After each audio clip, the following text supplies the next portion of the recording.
Good morning, everyone. This is Tony from her Homestead Skills, and today I'm going to comment on the immigrants coming across the borders, both in the U.S. and in Canada, and disrupting our way of life and expecting us to foot the bill for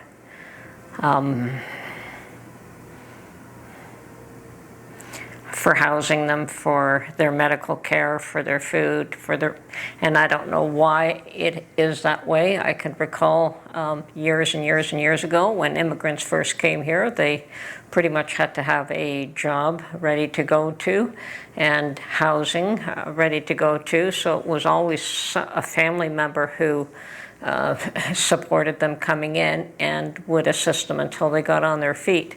And in this case, we don't seem to have any of that. We seem to just be opening the doors and saying, come on in, and we don't know who you are and we don't care, we just want you here. God knows why.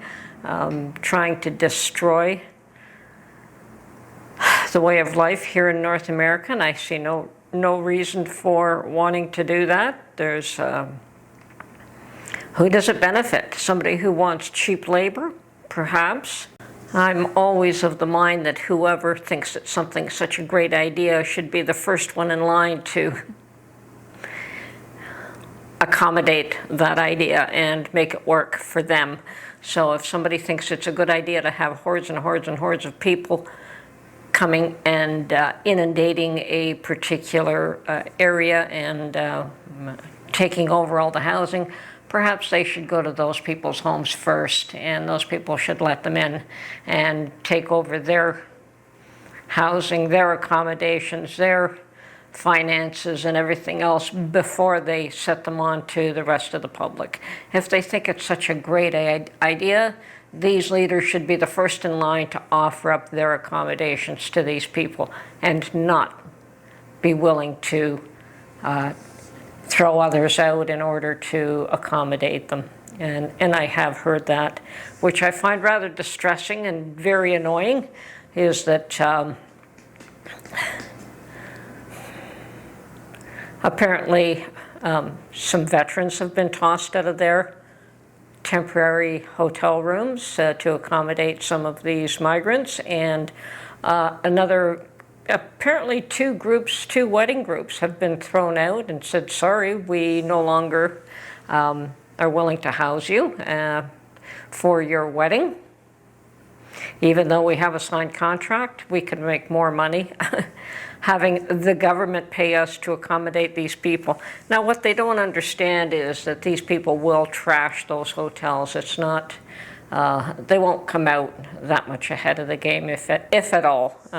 I have heard in our neck of the woods how there were some really strange going-ons in hotels that were filled up by migrants, and I don't think those places were ever the same afterwards. I really don't know if they could even be, the whole place would have to be renovated, perhaps gutted and renovated. And yes, they do renovate hotels on an ongoing basis, but this would be a little more exhaustive and extensive. And the stories that I've heard, perhaps nobody would want to use those hotel rooms in the future. So no matter what they do, they may not be able to recover from the damage that is done to them in more ways than one. And certainly I would suspect that anyone who is aware that a hotel has thrown out veterans certainly is going to boycott those hotels, and I would encourage them to do so. Now, you would think that I'm far enough away that it doesn't disturb me, but for some odd reason I had a pretty strange dream last night, which I did reiterate to somebody, one of my subscribers, who mentioned how concerned she was because she lives near the border. And my dream was that I woke up and there were people who had made themselves at home in my garage.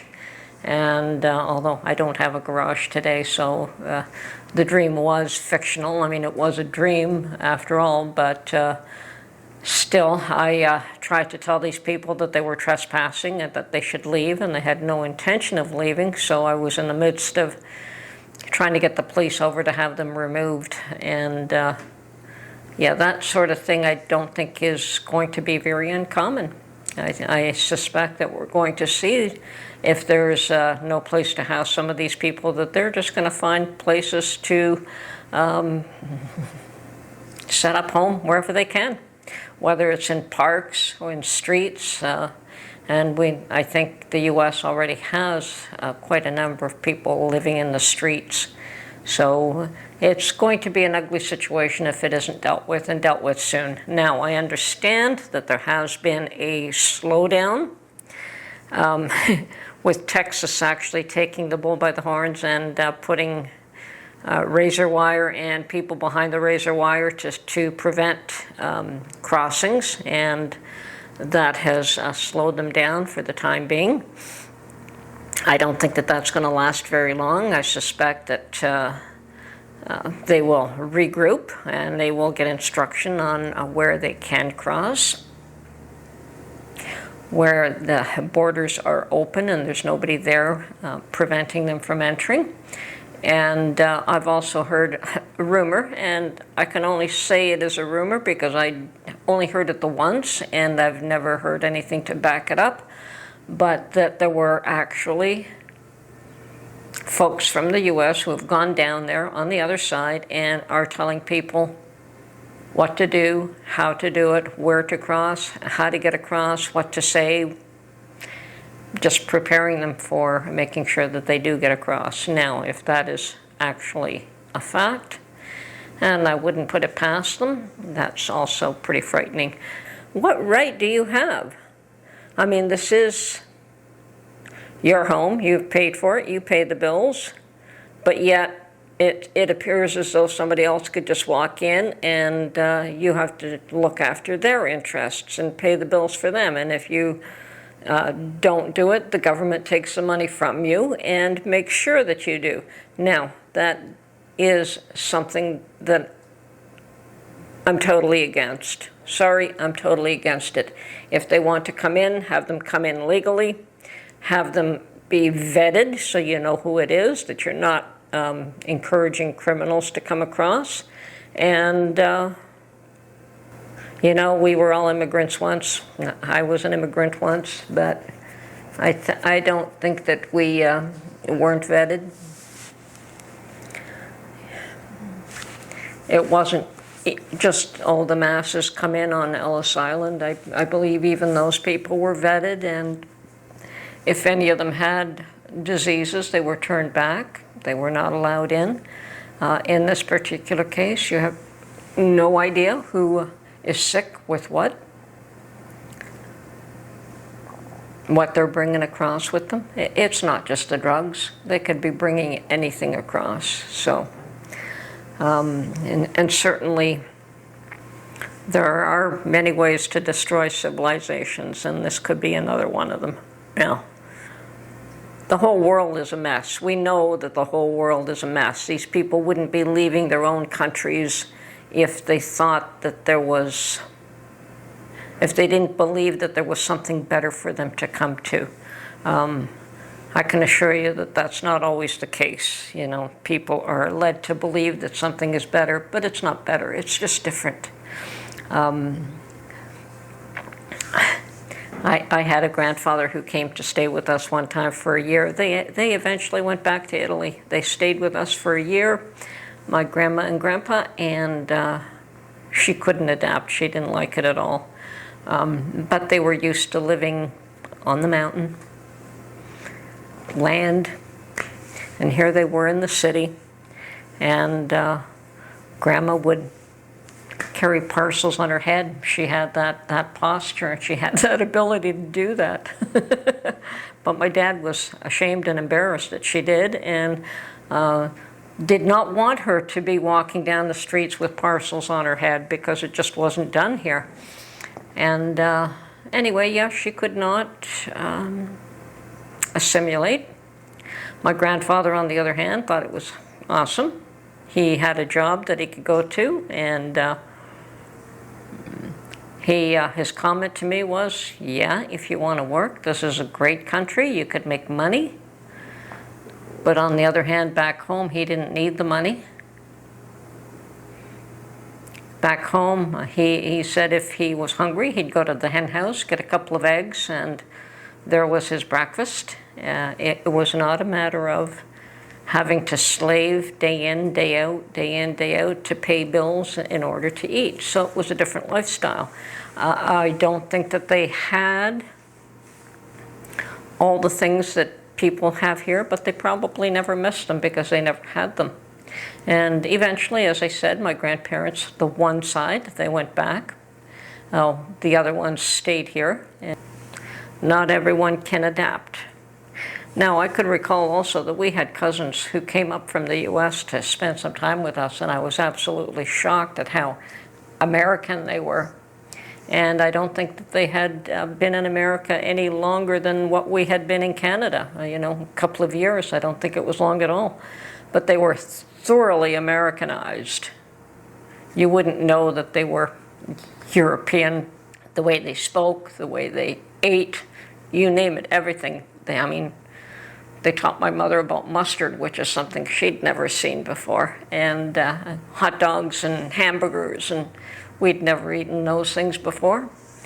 But yeah, so America did assimilate people from other cultures fairly quickly in those days, and I don't think people want to be assimilated anymore. And in Canada, certainly they never did.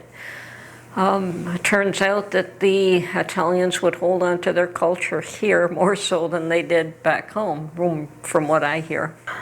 I also see firsthand that there are definitely some females from Middle Eastern societies who here have to wear head coverings and wear their clothes a certain way here, even though it's not done here culturally. And I'm sure that they have a hard time assimilating. And if they want to move to and change to the culture that they are being raised in, their own family members would ostracize them. So once again, the old people try to keep the young ones in line with their old traditions and their own cultures, even though they are no longer living in that society. So it's a difficult thing for the young folks.